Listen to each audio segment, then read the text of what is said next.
ఓం శ్రీ గురుభ్యో నమః. హరి ఓం. జగతం పితరం వందే పార్వతీ పరమేశ్వరం. వక్రతుండ మహాకాయ కోటి సూర్య సమప్రభ నిర్విఘ్నం కురు మే దేవ సర్వకార్యేషు సర్వదా. పార్వతీ పరమేశ్వర గణాక్షవలసిత్యర్థం. అందరికీ కూడా నమస్కారం.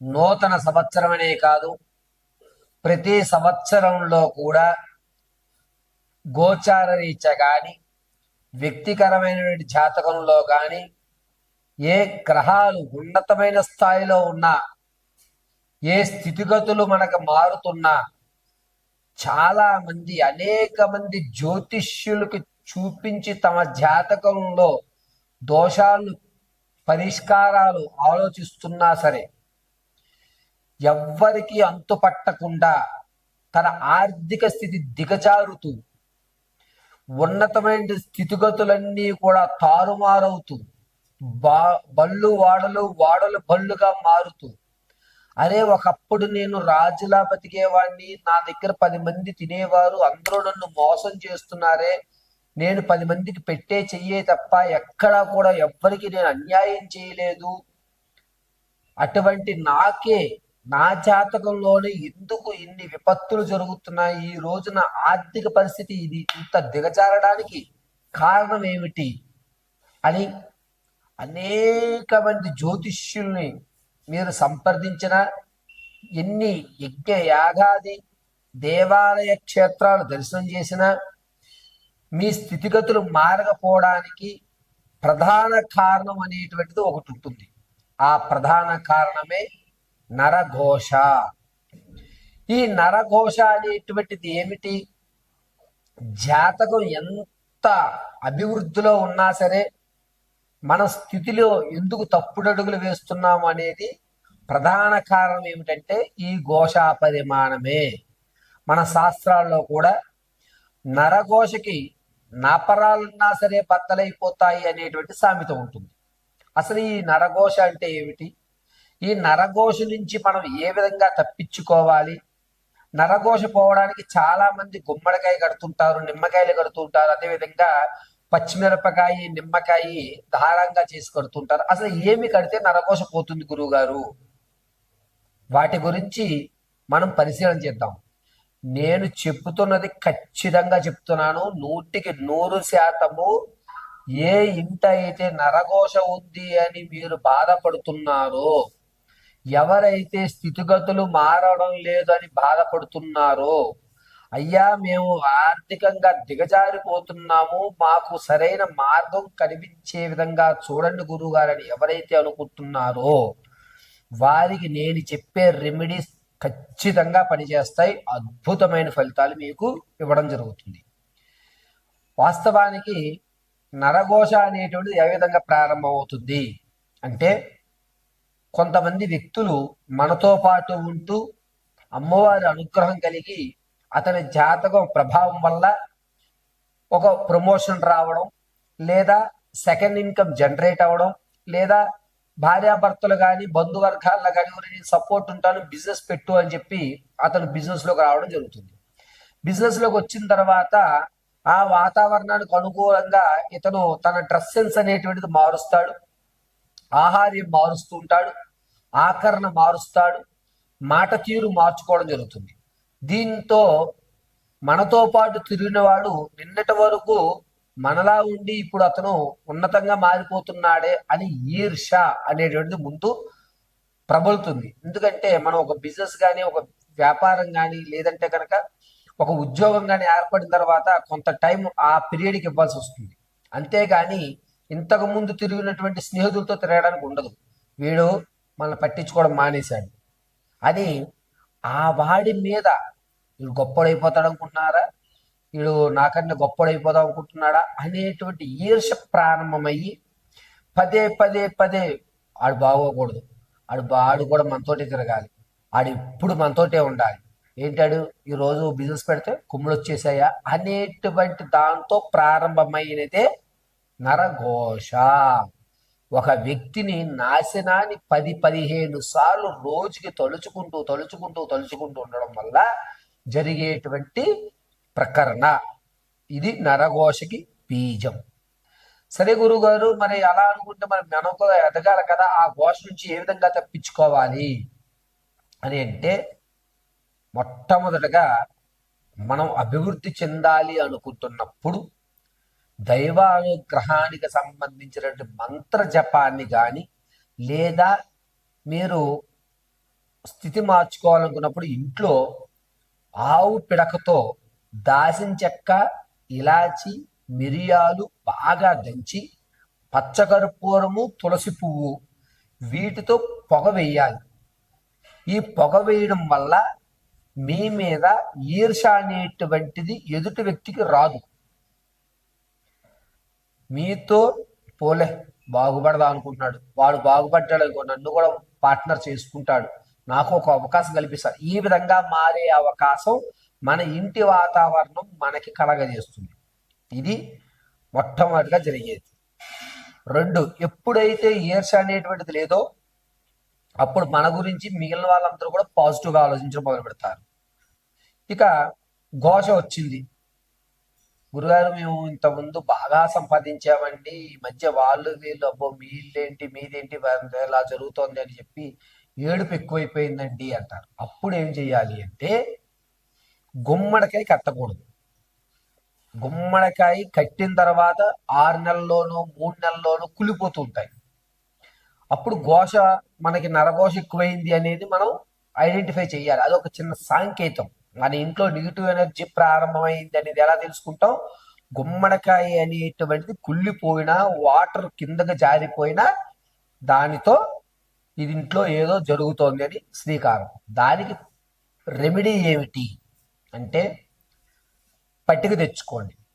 మీకు దగ్గరలో ఉన్నటువంటి ఏదన్నా అమ్మవారి దేవాలయంలో రేపు అమావాస్య అనగా ఈరోజు గుళ్ళో ఇచ్చేయండి. అంటే చతుర్దశి తిథి నాడు మీరు దేవాలయంలో ఇవ్వాలి. ఇప్పుడు సాయంత్రం 4:30 తర్వాత దేవాలయంలో గుమ్మడికాయ ఇచ్చేసి దాన్ని నీట్గా పసుపు రాసి బొట్టు పెట్టి పట్టిక, గుమ్మడికాయ 2 కూడా అమ్మవారి సన్నిధిలోకి పంపించేయాలి. రాత్రి చతుర్దశి తిథినంతా కూడా ఉంటుంది.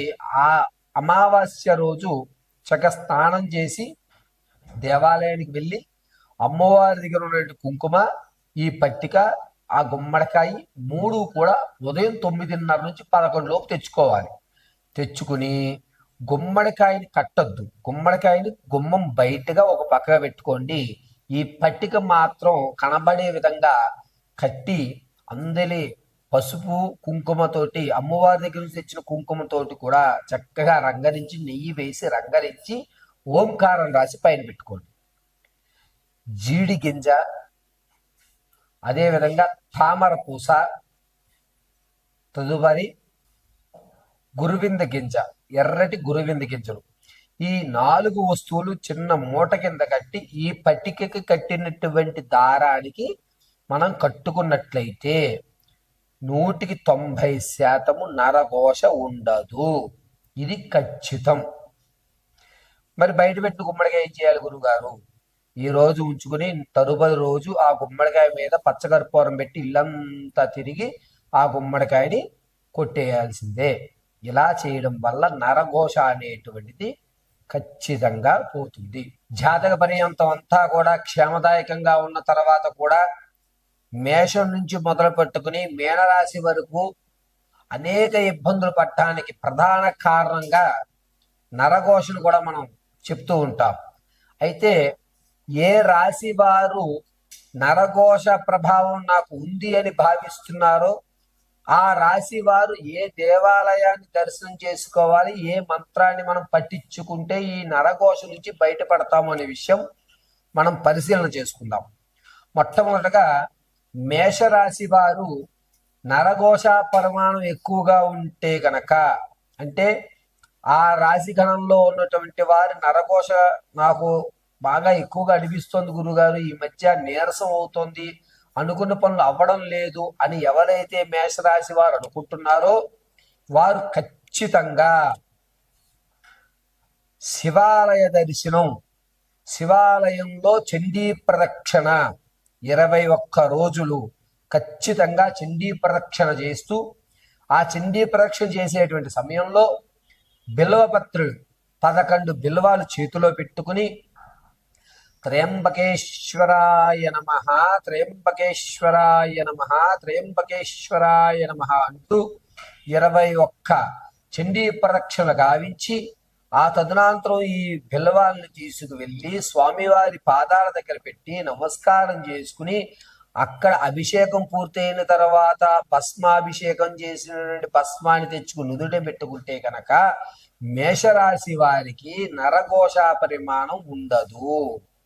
ఇక రెండోది, వృశ్చిక రాశి వారికి నరఘోష అభిప్రాయం ఉండి, నాకు నరఘోష వల్ల నేను అనుకున్నటువంటి పనుల్లో చేయి పెట్టినా కూడా, నేను ఎంత కాన్ఫిడెన్స్తో ఏదన్నా పని ప్రారంభం చేసినా కూడా అది కొన్ని ఇబ్బందుల వల్ల పూర్తవ్వడం లేదు గురువుగారు అనేటువంటి వృషభ రాశి వారికి రెమెడీ చెప్తున్నాను.